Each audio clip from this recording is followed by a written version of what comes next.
Quando me disseram, a nossa alegria é poder sair dos nossos lares e chegar até aqui, aonde reconhecemos ser o melhor lugar do mundo, porque aqui nós estamos reunidos aos pés do nosso Salvador.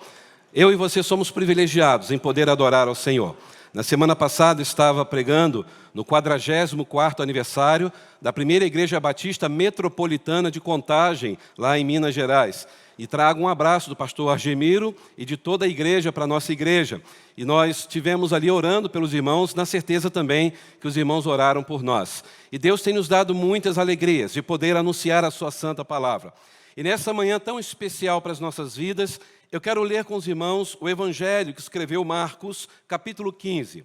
Marcos, capítulo 15, é o texto que eu quero ler com os irmãos e vamos estudar neste momento para a nossa edificação em Cristo Jesus. Evangelho de Marcos, capítulo 15, a partir do versículo 1, assim nos ensina a palavra do nosso Deus. E logo ao amanhecer, os principais dos sacerdotes com os anciãos e os escribas e todo o sinédrio tiveram conselho e, ligando Jesus, o levaram e entregaram a Pilatos. E Pilatos lhe perguntou: Tu és o rei dos judeus? E ele, respondendo, disse-lhe: Tu o dizes. E os principais dos sacerdotes o acusavam de muitas coisas, porém, ele nada respondia. Pilatos o interrogou outra vez, dizendo: Nada respondes? Vê quantas coisas testificam contra ti. Mas Jesus nada mais respondeu, de maneira que Pilatos se maravilhava. Ora, no dia da festa, costumava soltar-lhes um preso qualquer que eles pedissem. E havia um chamado Barrabás, que, preso com outros amotinadores, tinham, no motim, cometido um assassinato. E a multidão, dando gritos, começou a pedir que fizesse como sempre lhes tinha feito. E Pilatos lhes respondeu, dizendo: Quereis que vos solte o rei dos judeus? Porque ele bem sabia que, por inveja, os principais dos sacerdotes o tinham entregado. Mas os principais dos sacerdotes incitaram a multidão para que fosse solto antes Barrabás. E Pilatos, respondendo, lhes disse outra vez: Que quereis, pois, que faça daquele a quem chamais rei dos judeus? E eles tornaram a clamar. O que eles disseram? Crucificam-o. Mas Pilatos lhes disse: Mas que mal ele fez? E eles cada vez clamavam mais: Crucifica-o. E então Pilatos, querendo satisfazer a multidão, soltou-lhe Barrabás e, açoitando Jesus, o entregou para ser crucificado. Mantenha sua Bíblia aberta nesse texto. Vamos orar. Pai, como é bom estar na Tua casa. Como é maravilhoso, Senhor, Te adorar e Te servir. E como é bom saber, Senhor, que quando nós lemos a Tua palavra, é a Tua boca falando aos nossos corações. Cremos nisso, Senhor. Por isso, estamos com os corações abertos para entender o Teu recado. E não só entender, mas praticar em nossa vida diária. Usa, Senhor, a minha vida como instrumento em Tuas mãos, para que o louvor, a honra, a glória e o poder sejam dados tão somente ao noivo da igreja, a Cristo Jesus, aquele que é a razão da nossa vida. Amém e amém. Meus queridos, aqui nesse capítulo 15 do Evangelho segundo Marcos, nós encontramos esta narrativa muito conhecida por nós, de uma sequência de dor, de sofrimento que Jesus Cristo passou. E aqui está o resultado de um julgamento covarde, um julgamento que Pilatos, um político que só queria a aprovação do povo e não de Deus, estava realizando. E infelizmente é isso que acontece ainda hoje. Os políticos querem apenas votos, não estão preocupados com nada que é espiritual. E através dessa corte armada pelos principais dos sacerdotes e escribas, Jesus foi condenado, Jesus foi esbofeteado, Jesus foi machucado, como cantamos agora, como uma flor machucada no jardim. Ele foi então morto como um troféu diante daquela população. Morrer crucificado, irmãos, nesse contexto, era o maior vexame que um ser humano poderia passar na sua vida e também levar a sua família a passar. Maldito era aquele que era pendurado no madeiro.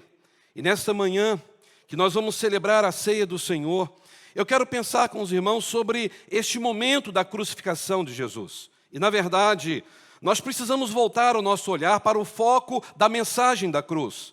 Porque a mensagem da cruz tem a ver com aquilo que nós chamamos de vida depois da morte.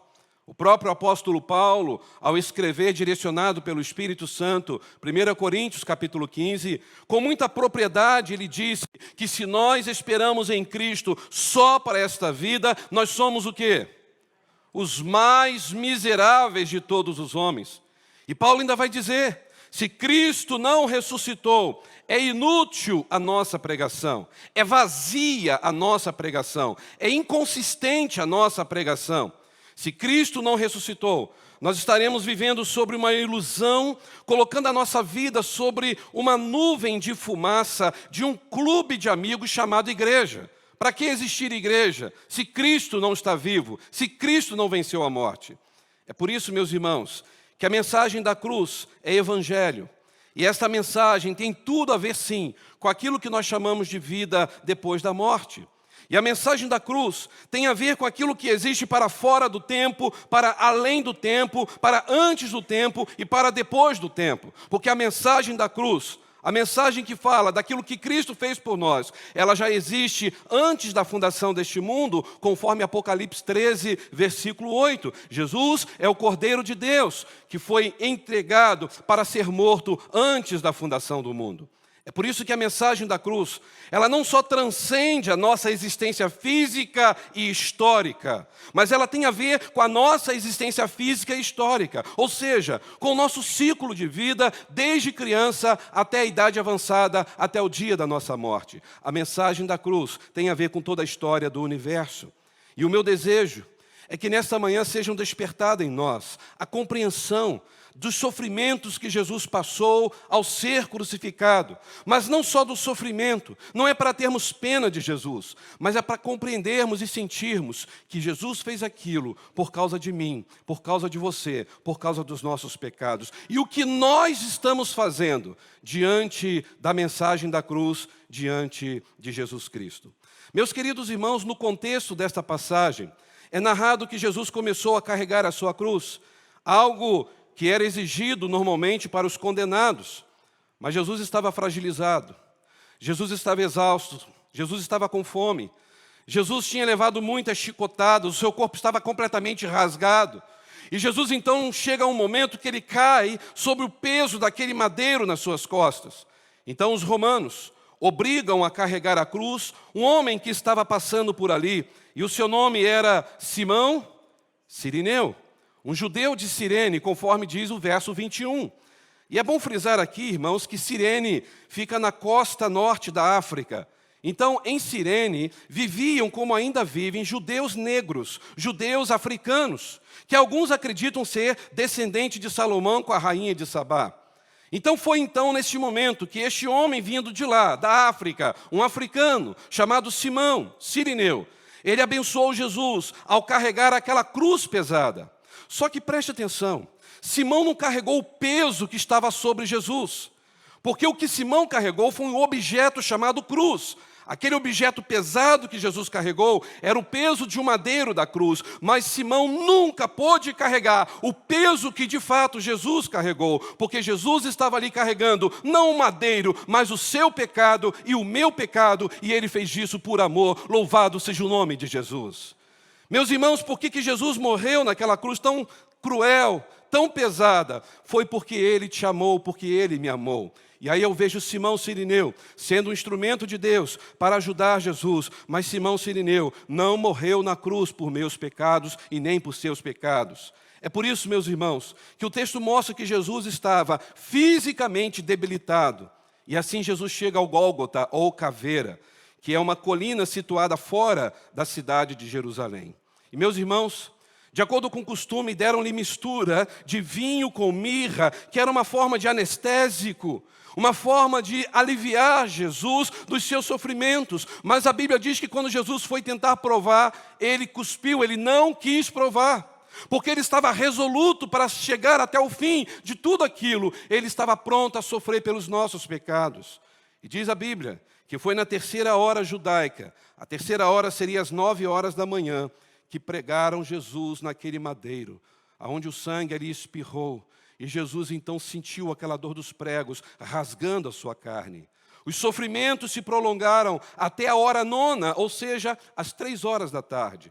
Portanto, já tinha se passado cerca de 6 horas que Jesus tinha sido crucificado. E, meus irmãos, normalmente, os crucificados a essa altura já estavam com as suas costas em carne viva, de tanto esfolar a carne naquele madeiro, cheio de farpas também na carne, porque não era um madeiro preparado, bonitinho, era uma árvore que eles cortavam e colocavam a madeira bruta. Então, a carne do crucificado ficava cheia de farpas. E provavelmente, não só a carne já estava exposta, mas como os ossos das costas do crucificado também estavam aparecendo.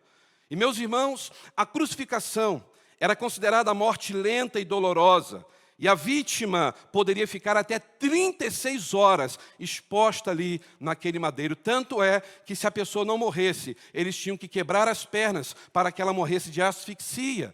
E algumas vezes cortavam pela barriga ou pelo órgão genital para que viessem aves ou animais ferozes e devorassem o crucificado. E mais, não era sepultado, porque era considerado maldito, tinha que ser jogado no lixão da cidade, chamado Tofete, que ficava do lado de fora de Jerusalém. Vocês conseguem imaginar como era o crucificado naquela época?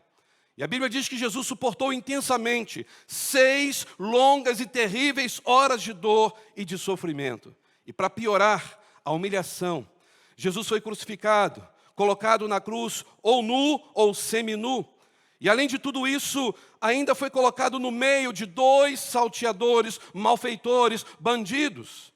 Meus irmãos, quando eu vejo esta parte da crucificação até aqui, eu fico pensando, como que Jesus suportou tudo aquilo? Ele só fez por amor a mim, por amor a você.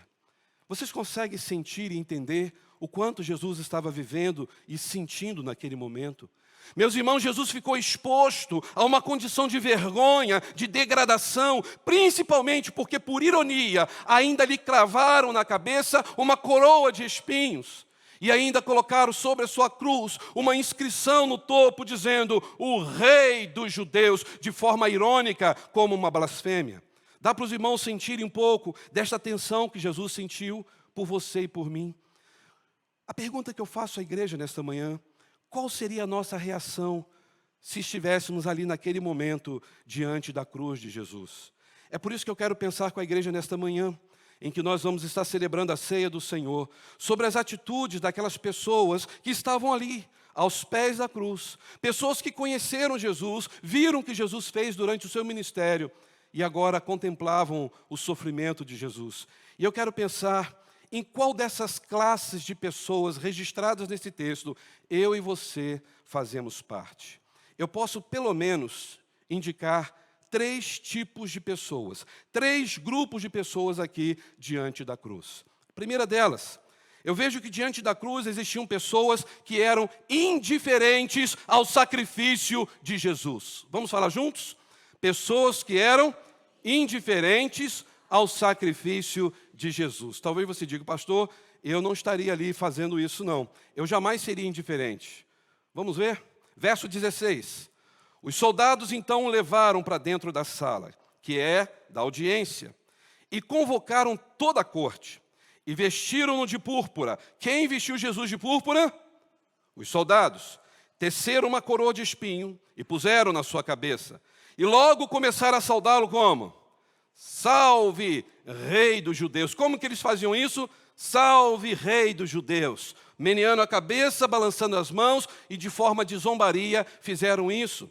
E começaram então a fazer algo pior ainda. Diz o verso 19. E feriram-no na cabeça com uma cana. Imagina pegar uma cana e bater na cabeça de alguém que já está com uma coroa de espinho.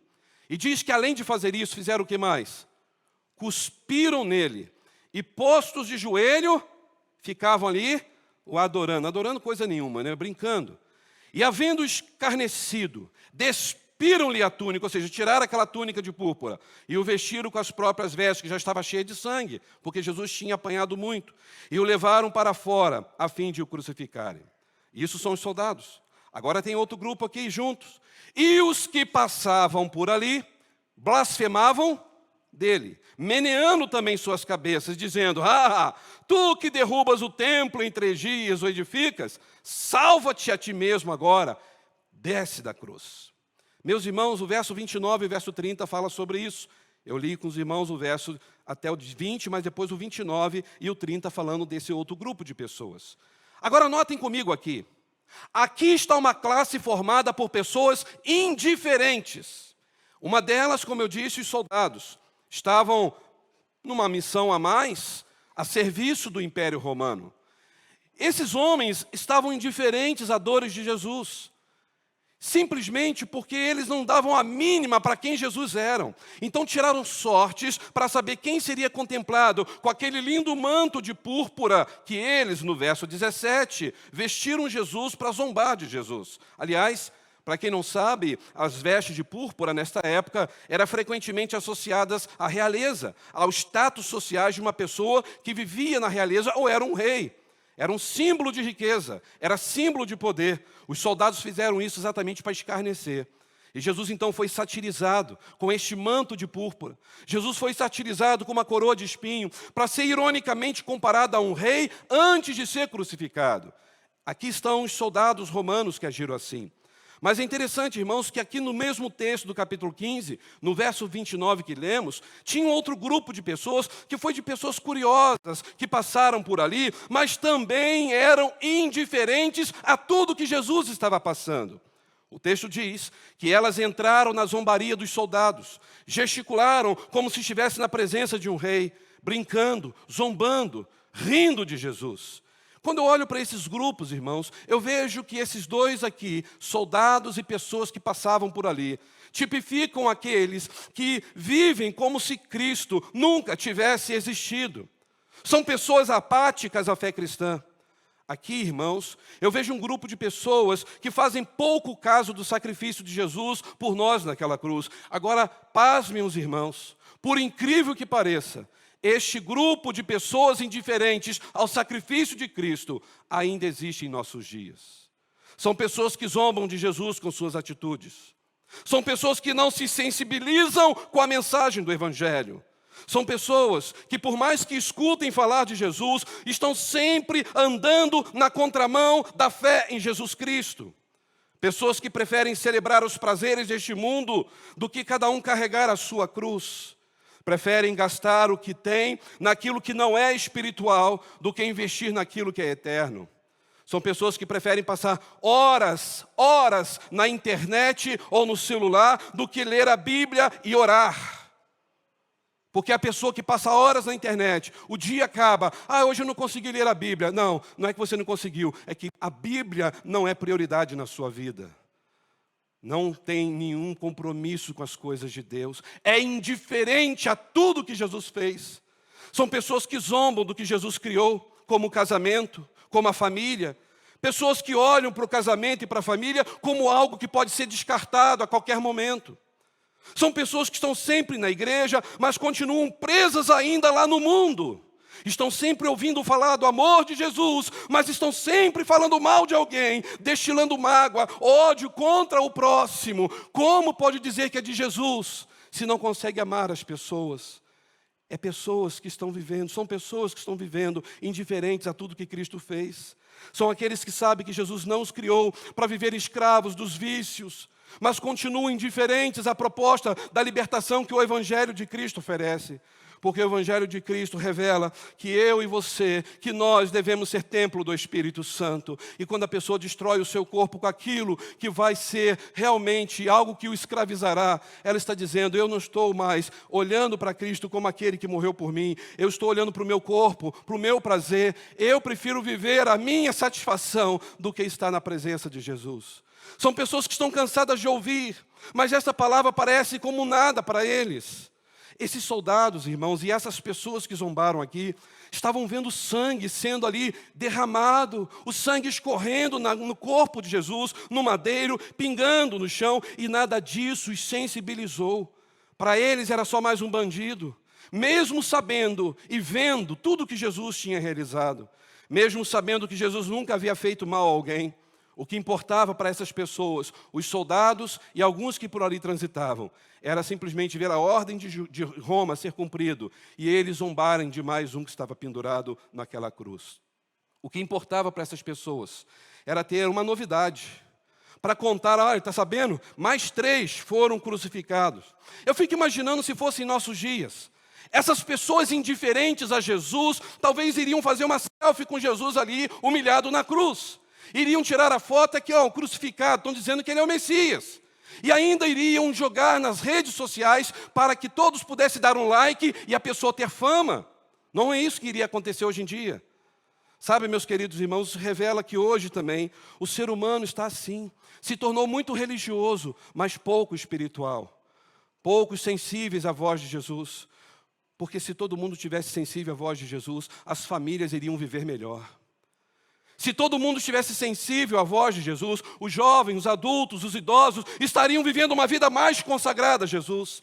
As pessoas viveriam mais realizadas e felizes. As lutas poderiam até chegar, mas a fé em Jesus, o amor a Jesus, jamais iria esfriar na sua vida e ela se tornaria inabalável.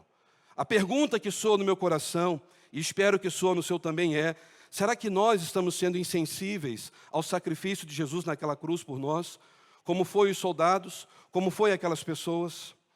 Talvez você diga, não, pastor, graças a Deus por isso, e creio que aqui todos jamais fariam isso. Mas o que falta então para muitos abandonar esta insensibilidade para se relacionar, para se envolver com o reino de Deus? O que falta então para você perdoar quem te ofendeu? O que falta então para você viver uma vida melhor com as pessoas? O que falta então você ser a solução e não o problema? Meus irmãos, eu gosto muito de uma frase do teólogo C.S. Lewis, quando ele disse o seguinte: se a cruz que você carrega não te ensina a amar, então não é a mesma cruz de Cristo. Se a cruz que você carrega não te ensina a amar, então não é a mesma cruz de Cristo. O que falta? O que falta para nos pôr à disposição, para ser bênção em casa, na escola, no serviço, na comunidade? O que falta para ser diferença na sociedade, para ser sal e luz neste mundo? Será que todos conseguem entender o que Deus está nos falando nesta manhã?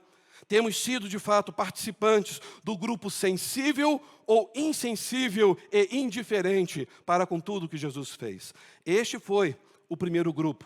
E eu creio que aqui não tem ninguém assim, porque todos somos sensíveis ao que Cristo fez e ao que Cristo é em nossa história. Amém? Primeiro grupo. Segundo grupo. Diante da cruz de Jesus também, tinham pessoas que eram os fiscais da fé. Você conhece algum fiscal da fé? Calma. Um de cada vez. Vamos para o verso 31. Olha o que diz ali. Da mesma maneira, ou seja, no mesmo contexto, Cristo está ali naquela cruz pendurado, sendo humilhado, ridicularizado. Da mesma maneira também, quem que está aqui agora? Os principais dos sacerdotes, junto com os escribas. Diziam uns para os outros o quê? Zombando. Aí, salvou os outros e não pode salvar a si mesmo. O Cristo, Rei de Israel, desça da cruz agora, para que vejamos e acreditemos. E também os que com ele foram crucificados, ou seja, aqueles 2 bandidos, também injuriavam, insultavam Jesus Cristo. Irmãos, eu acho incrível, porque aqui está este outro grupo, que nós temos líderes religiosos, fiscais da fé, aqueles que se aproximaram de Jesus só para zombar dele e o tripudiar. E os principais dos sacerdotes, irmãos, eram os únicos que poderiam entrar aonde? Na religião judaica. Os principais dos sacerdotes. No santo dos santos. Quem eram os principais dos sacerdotes? Quem era o chefe dos sacerdotes? O sumo sacerdote. Então aqui para mim já revela que a religião judaica estava em decadência. Como assim, pastor? Porque, de acordo com a tradição bíblica, apenas os descendentes de Arão, irmão de Moisés, é quem poderiam assumir a função. E se faltasse alguém da geração de Arão, Deus, somente Deus, é quem escolheria o novo sumo sacerdote. Se você abrir a sua Bíblia em Lucas, capítulo 3, verso 2, você vai se espantar, porque você vai ver ali dois sumos sacerdotes, Anás e Caifás. Meus irmãos, dentro da visão bíblica, dentro da lei, só poderia existir um sumo sacerdote, não dois. Então esses sumos sacerdotes aqui, no plural, só estavam ali por causa do dedo de Roma. Foi Roma que manipulou a cúpula da religião judaica. Na verdade, irmãos, o verdadeiro sumo sacerdote aqui, você pode pesquisar depois, deveria ser o Anás, porque Caifás era o seu genro. E não era o seu sangue, conforme lemos lá em João 18, verso 13. Então ele não poderia jamais ser um sumo sacerdote em Israel. Só que Roma quem escolheu, Roma quem colocou, e assim ficaram dois sumos sacerdotes. Isso revela que a religião estava corrompida. Isso deu a eles o álibi para zombar de Jesus, porque demonstrou pelas atitudes que eles não conheciam a lei. Eles demonstraram isso. Esse grupo, para mim, tipifica aqueles que fazem oposição a Deus, aqueles que fazem oposição aos princípios da palavra de Deus, aqueles que são religiosos, fiscais da fé, são pessoas que foram conduzidas para zombar de Jesus em nome da fé. E notem, meus irmãos, que esses principais dos sacerdotes eram pessoas que estudavam o quê? A lei, tinham teologia, conheciam a Torá de có e salteado para ser um sumo sacerdote. Mas mesmo estando tão cheios de conhecimento, eles estavam longe da graça do conhecimento do Evangelho de Jesus Cristo. No fundo, irmãos, eles estavam com medo de Jesus tomar o lugar deles. Eram pessoas materialistas, pessoas que nunca foram espirituais, só se achavam espirituais. Sabe o que eu vejo nessa classe de pessoas fiscais da fé? São pessoas que ainda têm hoje espaço em nossos dias. São aqueles que se consideram mais puros. Você conhece gente assim? Modéstia à parte, eu tenho uma vida muito boa com Deus. É a pessoa que se exalta como se ela estivesse bem, que não tem pecado, que ela é perfeita, e vive apontando os erros dos outros, em nome de suas convicções religiosas e bíblicas. Quando a pessoa tem convicção bíblica, a última coisa que ela faria na vida é apontar o dedo para alguém, porque ela se torna juiz. E quem é o juiz reto e soberano? É Deus. São amantes do dinheiro. Tudo é gasto na visão delas. Como eram os sumos sacerdotes também, eles amavam o dinheiro. Cada dinheiro que entrava no cofre do templo, eles ficavam felizes. São aqueles que acham que tudo que investe na obra de Deus é desperdício. Meus irmãos, no reino de Deus não tem desperdício. Tudo que é investido aqui é para a honra, é para a glória do Senhor, é para vidas serem salvas, é para que o Evangelho seja anunciado. E as pessoas acham que pode ser gastos. São pessoas que não só reclamam do dinheiro, mas querem ver sinais, gostam de ver milagres acontecendo. Veja o que diz o verso 32. Ó Cristo, Rei de Israel, desça da cruz agora, para que vejamos e acreditemos. Irmãos, eles disseram que estavam prontos a crer em Jesus, se Jesus fizesse o quê? Mais um milagre. Sabe o que é incrível? Esses mesmos fiscais da fé viram Jesus durante todo o seu ministério, fazendo o que na frente deles? Milagres. E mesmo vendo Jesus fazendo milagres, eles tiveram a audácia de chamar Jesus de filho de Belzebu. Em nome de uma fé, eles detectaram Jesus como alguém endemoniado. Vocês conseguem imaginar a blasfêmia desses religiosos? Porque os corações deles estavam obscurecidos pela religião. Esses líderes religiosos representam hoje as várias igrejas chamadas pseudos cristãs, que estão em busca de um Jesus que só faz o quê? O sobrenatural acontecer. São pessoas que só querem Jesus para ter uma vitória, só querem Jesus para ter um milagre, só querem Jesus para receber uma bênção. São pessoas que só continuam na igreja se vier algum sinal. Esses são os religiosos, que se tornam antipáticos à mensagem da graça de Jesus. São os religiosos chamados do contra. Tudo que se faz para Jesus, no reino de Jesus, a pessoa é contra. Se o pastor fala que você deve amar e perdoar, a pessoa questiona. Esse pastor é exigente demais. O pastor está no mundo da fantasia. Se é pregado que o sexo fora do casamento é pecado, o pastor é fundamentalista religioso. Se é pregado que fumar, beber e se drogar é errado, porque você está destruindo o templo do Espírito Santo, a pessoa discorda. Não é bem assim não, pastor. Se é falado que o cristão grato a Deus deve dizimar, ofertar para a obra de Deus, é melhor nem continuar. Só pensa em dinheiro esse pastor. Simplesmente, irmãos, são pessoas que não têm simpatia por pregações assim, que sejam bíblicas e cristocêntricas. Se opõem a tudo que fala em santidade e compromisso com Deus. Sabe, meus irmãos, que eu tenho aprendido? Deus não quer religiosos. Deus quer pessoas quebrantadas e contritas. E a um coração quebrantado e contrito, Deus jamais rejeitará. Louvado seja o nome do Senhor. Meus irmãos, às vezes passamos mais horas nos preparando na frente de um espelho antes do culto, do que nos preparando espiritualmente para estar no culto. Às vezes nos tornamos mais religiosos do que adoradores. Nos tornamos religiosos e não adoradores, porque muitas vezes nos prendemos mais em ver aquilo que nos agrada dentro da igreja e do culto, mas não estamos focados no autor e consumador da nossa fé. Parece que a adoração a Jesus ficou em segundo plano. Às vezes nos tornamos religiosos quando não aturamos os erros dos outros. Não toleramos quando alguém falha, mas quando nós falhamos, queremos que todo mundo tenha tolerância sobre nós. Às vezes, nos tornamos religiosos quando participamos de todas as atividades da igreja e não temos tido tempo para a nossa família, que é o nosso maior patrimônio. Não temos tido tempo para ter um a sós com Deus. Às vezes somos religiosos quando entregamos nossos dízimos, mas entregamos por entregar, não fazemos aquilo de coração. Puxa, esse dinheiro vai me fazer falta, então vai lá e pega ele de volta. A pessoa entregou, mas está com o coração pesado. Às vezes nos tornamos religiosos quando falamos de amor. Falamos que somos um povo que ama, mas tratamos mal os funcionários quando você tem uma empresa. Tratamos mal os colegas de trabalho. Tratamos mal as pessoas que vivem conosco em casa. Tratamos mal aqueles que estão dentro de uma igreja. Dizemos que amamos a Deus, mas a gente não consegue perdoar quem nos ofende. A gente não age com misericórdia. Meus irmãos, Deus se alegra com aquelas pessoas que estão dispostas a amar e a perdoar.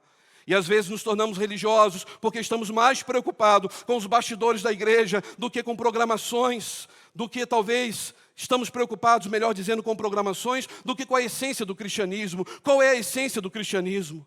É viver Cristo, é adorar Cristo, é ser um espelho refletidor da glória de Cristo. Às vezes nos tornamos religiosos porque achamos que a finalidade da igreja é fazer eventos, programas, congressos, retiros, mas nos esquecemos que isso faz parte da missão, não é finalidade, porque a finalidade da igreja é adorar, glorificar e exaltar o Senhor da igreja para sempre.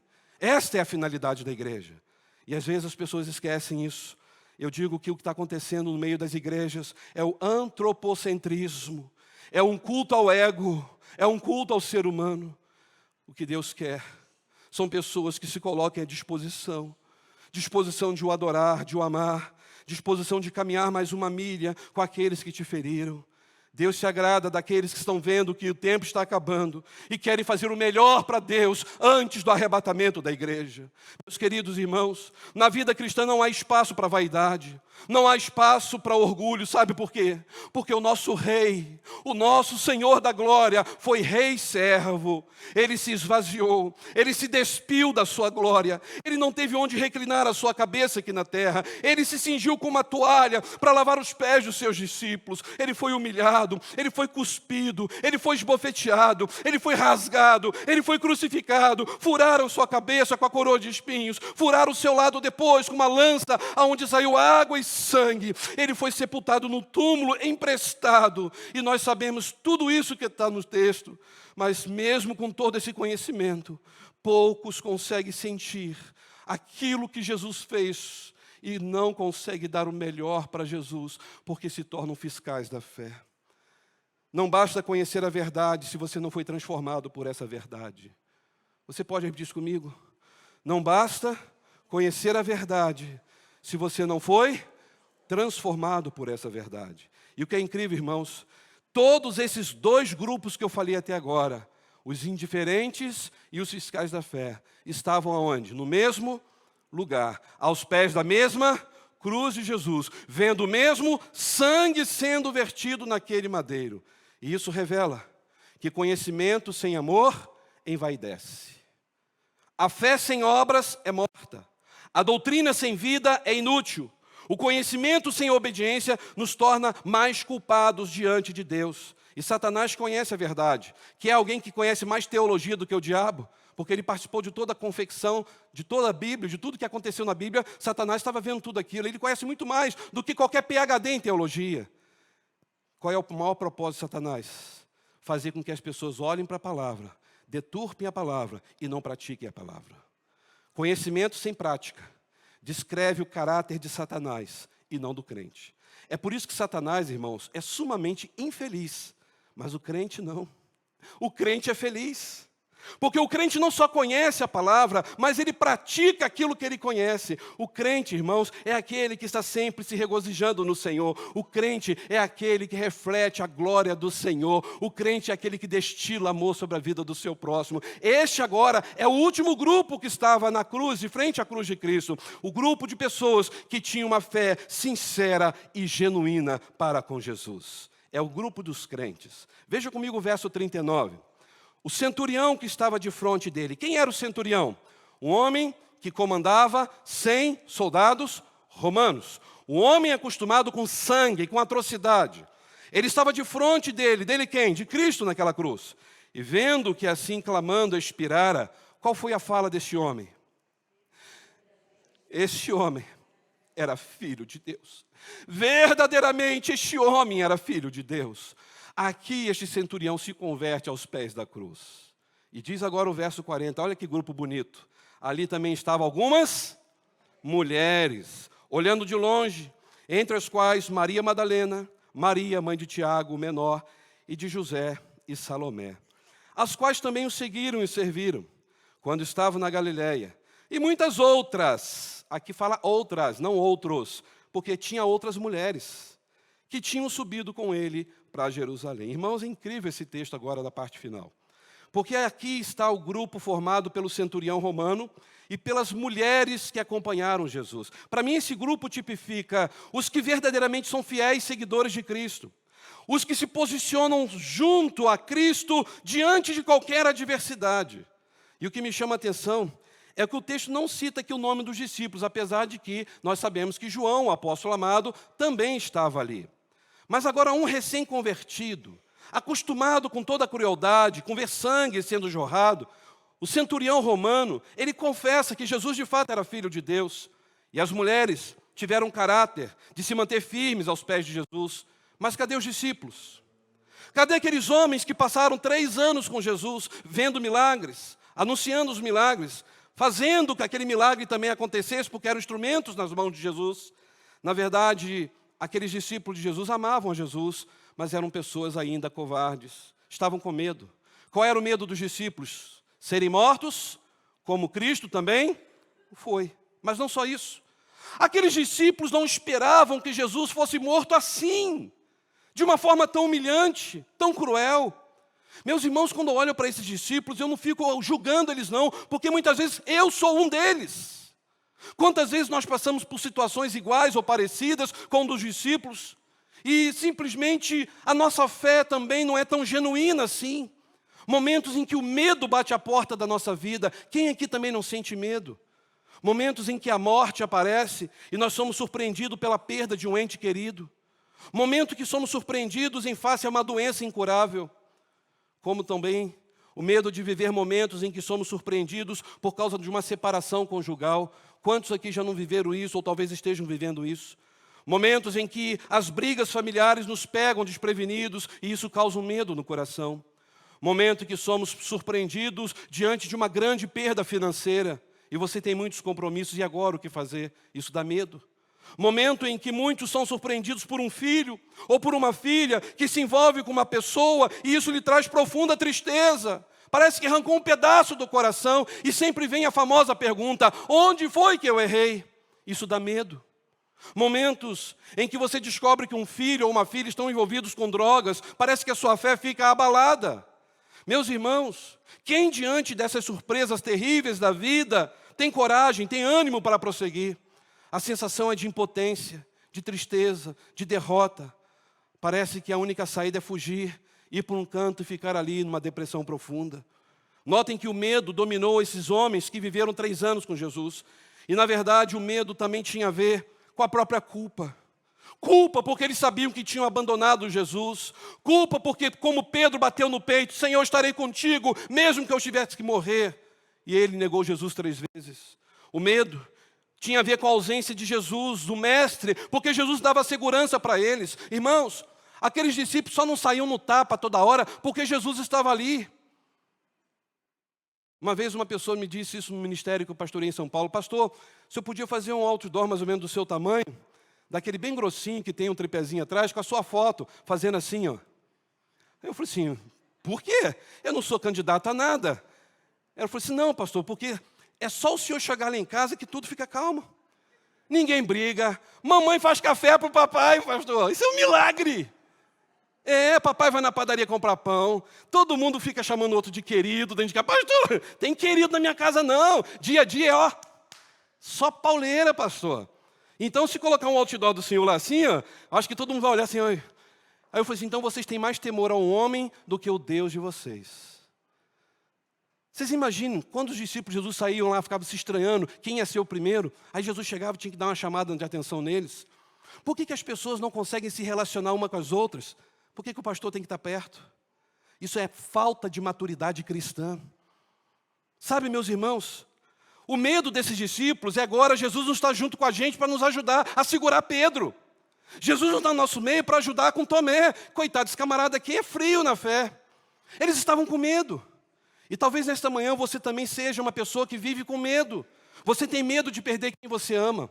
Você tem medo de perder seu emprego. Você tem medo, talvez, de ir lá no médico fazer o tal exame que você tem que fazer. Você está com medo de morrer ou ter uma doença terrível. Talvez você tenha medo de perder sua família, medo de perder a sua casa, medo, quem sabe, até de perder a sua fé. Do que você tem medo agora, nesta manhã? Meus irmãos, diante da crucificação de Jesus, o centurião reconheceu que Jesus era o Filho de Deus. As mulheres ficaram ali firmes. Elas estavam machucadas. Elas também estavam chorando, mas elas estavam ali firmes. Irmãos, esse grupo de pessoas não poderiam imaginar que Jesus, depois desse episódio de dor, de tristeza, de medo, de depressão, poderia trazer para eles restauração. Eles estavam quebrados, eles estavam sem chão. Mas só que a Bíblia nos ensina que no terceiro dia Jesus ressuscitou. Jesus venceu a morte. Jesus zombou daquele inimigo que zomba de cada um de nós. A morte bate em nosso rosto diariamente, mas Jesus zomba da morte porque Ele é o Senhor que venceu a morte para sempre. Ele é Deus. É por isso que nós podemos ter no Senhor Jesus todos os recursos para sair do medo e experimentar a paz, experimentar a segurança, experimentar a vitória. Quando Jesus apareceu para aqueles 12 homens, ou melhor, aos 11 que ficaram, Jesus deu para aqueles 11 um recomeço de vida. Jesus deu para eles uma vitória sobre o medo, porque a morte foi surpreendida pela vida. O medo foi arrancado por aquele que lança fora todo o medo, como diz 1 João, porque Cristo é o vitorioso. Os seus discípulos, que antes estavam trancados com medo, agora passaram a fazer parte de um grupo que também tinha uma fé genuína, como aquelas mulheres, como aquele centurião. Aqueles homens começaram a celebrar a vida e celebrar Jesus, porque eles entenderam que Jesus estava vivo. É por isso, queridos, que nesta manhã nós podemos sair daqui celebrando a vida, porque eu e você fazemos parte deste último grupo de crentes com uma fé genuína em Jesus. Esse Jesus que não está somente no céu, Ele está aqui entre nós, Ele está em nós. Louvado seja o teu santo nome. É o Senhor da igreja. E esse Jesus, o nosso Jesus, Ele fez uma promessa, que aqueles que não viriam pessoalmente, mas crescem nele, seriam o quê? Bem-aventurados. Então nós somos um grupo de pessoas aqui bem-aventurados, porque nós cremos que Jesus venceu a morte. Nós temos uma fé genuína. A ressurreição de Jesus nos faz ser pessoas satisfeitas. Jesus ressurgiu para nos dar uma vida abundante. Jesus ressurgiu para que a gente nunca esquecesse que agora todos os nossos pecados foram perdoados. E se por um acaso cometermos de novo, temos um advogado fiel que é Cristo. E se confessarmos os nossos pecados, Ele é fiel e justo para nos perdoar e nos purificar de toda a impureza, de toda a injustiça. Meus irmãos, Jesus ressuscitou para poder nos fazer ser pertencentes a um reino indestrutível, para transformar desalento em esperança e fazer de cada um de nós um povo que vai morar no céu para todos sempre. É por isso que Deus te trouxe aqui nesta manhã, para que você se posicione em qual grupo desse você quer continuar permanecendo. Você está diante daqueles que não dão a mínima para Jesus, são indiferentes à mensagem do Evangelho? Você faz parte dos fiscais da fé? Ou você faz parte daqueles que amam a Jesus e tem uma fé genuína e tremenda no autor e consumador da sua fé? Deus te trouxe aqui para que você seja liberto da culpa, do seu pecado, do medo que você tem, para que você seja liberto dos vícios que te dominam, para que você possa ter nojo do pecado na sua vida. Eu perguntei antes de ontem uma pessoa: você se considera um crente que tem vício? Ela disse: graças a Deus estou liberto do vício. Eu disse: será? Por que o senhor diz isso? Eu falei: porque desde a hora que eu te vi, cheguei, estamos conversando, você não larga esse celular da sua mão. Esse celular não sai da sua vista. Nós temos esse problema. Eu falei isso com a pessoa. Isso se torna um vício. O celular está sendo mais tocado do que a própria palavra de Deus. Ah, pastor, mas eu leio a Bíblia no celular. Leio até que alguém manda uma mensagem naquela hora. Coloca no modo avião, então. Aí você vai se conectar com a palavra de Deus. Meus irmãos, quando nós temos essa fé genuína no Senhor, nós temos prazer de ler a palavra, de orar, de falar com Deus, de estar na igreja, e nós teremos nojo do pecado, e não vamos querer continuar cometendo pecado. Quando nós temos uma fé genuína no Senhor, nós poderemos dizer com grande autoridade que Paulo disse em Romanos 8:31, que eu amo dizer esse texto, porque esse texto para mim é maravilhoso, é impactante. Paulo diz em Romanos 8:31, que diremos, pois, à vista dessas coisas: se Deus é por nós, quem será contra nós? Aquele que nem mesmo o seu próprio Filho poupou, antes o entregou por nós, como nos não dará também com ele todas as coisas? Quem tentará acusação contra os escolhidos de Deus? É Deus quem os justifica. Quem os condenará? Pois é Cristo quem morreu e antes ressuscitou dentre os mortos. E aonde ele está? À direita de Deus. E o que Jesus faz? Intercede por nós. Quem nos separará do amor de Cristo? Aí vem uma lista. A tribulação. Você acha que essa tribulação que você está passando vai te separar do amor de Cristo? É a angústia, aquele medo no fundo da alma que te deixa angustiado? É a perseguição? É a fome, não ter o que comer? É a nudez, não ter a roupa que você quer vestir? É o perigo? É a espada? Como está escrito: por amor de ti, somos entregues à morte todo dia. Fomos reputados como ovelha para o matadouro. Mas, graças a Deus pelo mais, em todas essas coisas, nós somos o quê? Mais que vencedores por aquele que nos amou. Por que eu sou mais do que vencedor? Por que você é mais que vencedor? Porque estamos certos de que nem a morte, nem a vida, nem os anjos, nem os demônios, principados e potestades, nem o presente, nem o futuro, nem a altura, nem a profundidade, nem qualquer outra criatura nos poderá separar do amor de Deus que está em Cristo Jesus, nosso Senhor. Aleluia! É essa a certeza que nós temos, que temos uma fé genuína no Senhor. As lutas virão, as tribulações virão, as mágoas surgirão, pessoas vão falar mal de nós, mas o nosso foco está no autor da nossa fé, aquele que se entregou por nós, aquele que nos ama e deu-nos um amor que nunca mais sairá sobre nossas vidas. Fomos selados pelo seu Espírito para todo sempre. Ao celebrar a ceia do Senhor, nós temos que pensar profundamente: que parte de pessoas eu faço aqui?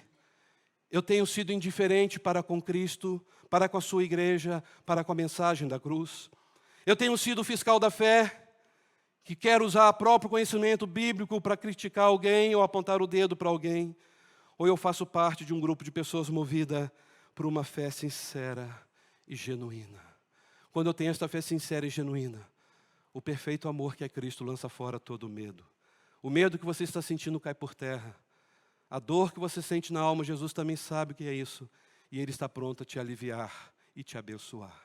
Eu não sei por que situação você está vivendo hoje. Eu não sei qual é a situação da sua família, dos seus relacionamentos, dos seus negócios, da sua saúde, eu não sei. Eu não sei nem como você está no meio eclesiástico dentro da igreja. Talvez você não queria nem estar aqui hoje. Mas Deus te trouxe. Sabe por quê? Porque o amor do Senhor está sobre a sua vida, sobre nossas vidas. Cristo está aqui entre nós, e quando Cristo está presente na nossa vida, o amor prevalece, o perdão prevalece, a graça do Senhor se manifesta a cada momento. Eu quero convidar você a fechar os seus olhos e a pensar exatamente nesses 3 grupos de pessoas, diante da mesma cruz, do mesmo sangue, do mesmo momento de horror e dor. Você está diante da cruz de Cristo agora. Você está insensível à palavra de Deus. Você acha que é exagerado demais ir à igreja, ler a Bíblia e orar? Então você está insensível à mensagem da cruz. Insensível a tudo que Cristo fez na cruz por você. Talvez você esteja naquele grupo de pessoas que simplesmente se tornaram especialistas na fé, conhecedores da teologia, fiscais da vida dos outros, mas não de si mesmo. O Senhor te chama nesta manhã a ser exatamente um proclamador do Evangelho e não um fiscal da fé. Talvez seja um momento de você olhar para o Senhor e falar: Pai, eu quero que todo o conhecimento que eu adquiri seja tão somente para abençoar meus irmãos, para abençoar o próximo e para glorificar o Teu nome. Mas quem sabe você está aqui e você tem uma fé genuína em Jesus, mas por algum momento você ficou fraco, por algum momento o medo bateu no teu coração. O Senhor te trouxe aqui nesta manhã porque Ele quer revigorar o teu coração. Ele está dizendo para você: não temas, eu sou contigo. Não te assombres, eu sou o teu Deus. Eu te esforço, eu te fortaleço. Eu te darei um novo momento na sua história. Eu quero convidar a igreja a ficar em pé e eu quero neste momento, bem rapidamente, porque ainda vamos celebrar a ceia do Senhor, orar por você. Eu não sei em que momento você aqui entrou, mas eu acredito que foi Deus que te trouxe até aqui. E você vai participar da ceia do Senhor. Participe de uma forma diferente nesta manhã. Gere perdão por aquela pessoa que você talvez tenha ranço no coração. Diga a Deus: Senhor, eu por mim mesmo não consigo perdoar, mas me ajude, Senhor. Eu quero ter uma fé genuína e verdadeira, Senhor, a ponto de amar, a ponto de perdoar. Talvez perdoar sua esposa, perdoar seu esposo, seu pai, sua mãe, alguém da sua família, quem sabe um irmão em Cristo, eu não sei. Mas eu quero orar por sua vida. Talvez você esteja com muito medo nesta manhã. O perfeito amor que é Cristo lança fora todo medo. Eu quero te desafiar a vir aqui à frente e dizer: Senhor, aqui estou, com as minhas fragilidades, aqui estou com as minhas faltas de esperança, aqui estou, Senhor, com este momento tão difícil que eu estou vivendo com a minha saúde. Senhor, dá-me mais fé em Ti, revigora-me, Senhor, ajude-me para que eu possa ter uma fé genuína no Senhor, independente das circunstâncias que eu esteja vivendo, que eu possa ser luz e falar para todos que o Senhor é bom, e que o Senhor me ama, e que o Senhor jamais me deixará. Se você quer fazer isso, então vem aqui à frente. Eu quero orar por você, rapidamente. E coloque a sua vida diante de Deus. Eu quero colocar a minha vida. Começo por mim. Muitas vezes passamos por momentos assim, de tristeza, de angústia. Mas vem o Senhor e derrama o bálsamo sobre o nosso coração. Ele é fiel, Ele cuida de nós. Talvez você esteja no grupo indiferente a Jesus, você está frio na fé. Alguém te magoou na igreja. Não olhe para pessoas, olhe para Cristo. A igreja está aqui reunida em nome de Cristo. Perdoe. Então vem aqui à frente, eu quero orar por você nessa manhã e diga: Senhor, usa minha vida, Senhor. Ajude-me a entender que eu estou aqui não por um acidente. Foi o Senhor, pelo Teu Espírito, que me trouxe para esta igreja. Usa-me, Senhor, para o louvor da Tua glória. Então venha. Eu vou encerrar esse momento, mas eu quero orar por você. E eu convido você a vir aqui à frente em nome de Jesus. Há mais alguém? Pode vir. Eu quero orar por você. Eu quero colocar a sua vida diante de Deus. O Senhor está aqui. Ele te conhece. Ele te criou. Ele te ama com amor profundo. E este é o seu momento diante de Deus. Então venha. Não adie mais esse momento. Você precisa obedecer e fazer a obra do Senhor, amar o próximo e viver uma vida em que Cristo seja notado em seu testemunho diário. Há mais alguém? Não há impossibilidade para o nosso Deus. Ele pode todas as coisas. Se Deus fala ao teu coração, venha, em nome de Jesus. Vamos orar? Eu sinto no coração que ainda há pessoas que precisam fazer isso. Vem então agora. nós vamos participar de um momento tão santo, tão lindo na igreja do Senhor, a comunhão do corpo de Cristo. Este é o seu momento com Deus. Venha, Deus abençoe, louvado seja o Senhor, querido. Pode vir, nada é irrecuperável para Deus, pode vir. Eu quero orar por você, eu quero orar por mim, pelas nossas vidas. Vamos orar. Você ainda tem a oportunidade de sair do seu lugar e vir aqui à frente. Diga para o Senhor: Pai, eu preciso mais de Ti. Me ajude, Senhor. Eu quero ser um canal do Senhor aonde eu viver. Obrigado, Jesus, pelo Teu sacrifício naquela cruz. O Senhor assumiu o nosso lugar. Obrigado, Jesus, porque o Senhor foi humilhado, cuspido, esbofeteado, tripudiaram o Senhor. Obrigado, Jesus, porque mesmo diante de tudo isso, o Senhor permaneceu fiel até o fim. Obrigado, Jesus, porque lá naquela cruz, antes de morrer, o Senhor pôde gritar em alto e bom som: está consumado. Louvado seja o Teu nome, Senhor, porque através da Tua morte e ressurreição, hoje nós podemos celebrar a vida. Hoje nós podemos viver uma vida com uma fé genuína no Senhor. Oh, meu Deus, nos perdoe. Nos perdoe, Senhor, quando não conseguimos dialogar. Nos perdoe, Senhor, quando não conseguimos amar. Nos perdoe, ó Deus, quando não conseguimos perdoar. Nos perdoe, ó Deus, quando o mundo tem sido mais atrativo para nós do que a Tua palavra, do que ter uma vida de oração contigo. Nos perdoe, Senhor, se em algum momento, ó Pai, temos nos transformado em pessoas indiferentes a tudo que o Senhor fez por nós naquela cruz. Nos perdoe, Senhor, se diante do nosso conhecimento doutrinário e teológico, temos nos tornado fiscais da fé. Nos perdoe, Senhor, se a nossa fé não tem sido genuína no Senhor. Nós pedimos a Ti, ó Deus, esta manhã perdão e clamamos a Ti, Senhor. Traga sobre nós a esperança, a alegria e a certeza que Paulo teve para escrever o que ele escreveu. Que diante de todas essas coisas, nós somos mais do que vencedores em Cristo Jesus. Obrigado, Senhor, porque o Senhor nesta manhã está revigorando nossas vidas. Obrigado, Senhor, porque é o Senhor quem está fortalecendo a musculatura da nossa alma. Obrigado, Senhor, por cada vida que veio aqui à frente. O Senhor conhece cada drama, cada trama. O Senhor conhece todas as dificuldades que cada um tem enfrentado, os medos, as incertezas. Ó Deus, talvez estejam vivendo os momentos mais difíceis da sua história. Derrame sobre essas vidas, ó Deus, o bálsamo dos céus. Traga restauração, Senhor. Traga alegria, Senhor. Traga renovo, Senhor.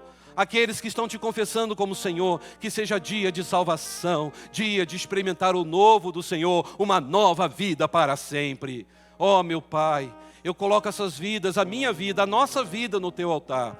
E eu faço esta oração, Senhor, como ministro do Evangelho, clamando a Ti, Senhor, que toda ação do mal sobre essas vidas caiam por terra agora em nome de Jesus, para que possamos sair daqui, Senhor, edificados, revigorados, cheios do Teu Espírito Santo. Eu oro, Senhor, em nome daquele que é a razão da nossa vida, Cristo Jesus, o nosso Salvador. Amém e amém. Deus abençoe. Dê um abraço quem está do seu lado. Diga para ele, diga para ela: em Jesus você é mais do que vencedor. Em Jesus você é mais do que vencedor. Louvado seja o nome do Senhor. Os irmãos podem tomar os vossos assentos. Quero convidar os diáconos, as diaconisas que estão aqui conosco nesta manhã. Alguns irmãos novos que estão aqui. Tá bom. Louvado seja o nome do Senhor. Nós estamos no momento de ter novos diáconos e diaconisas na nossa igreja. E nós queremos agradecer a Deus por todos os irmãos e irmãs que têm trabalhado. E quero convidar você a abrir a sua Bíblia em 1 Coríntios capítulo 11, a partir do verso 23. 1 Coríntios capítulo 11, verso 23. Assim nos ensina a palavra do Senhor. Porque eu recebi do Senhor o que também lhes entreguei. Que o Senhor Jesus, na noite em que foi traído, tomou o pão.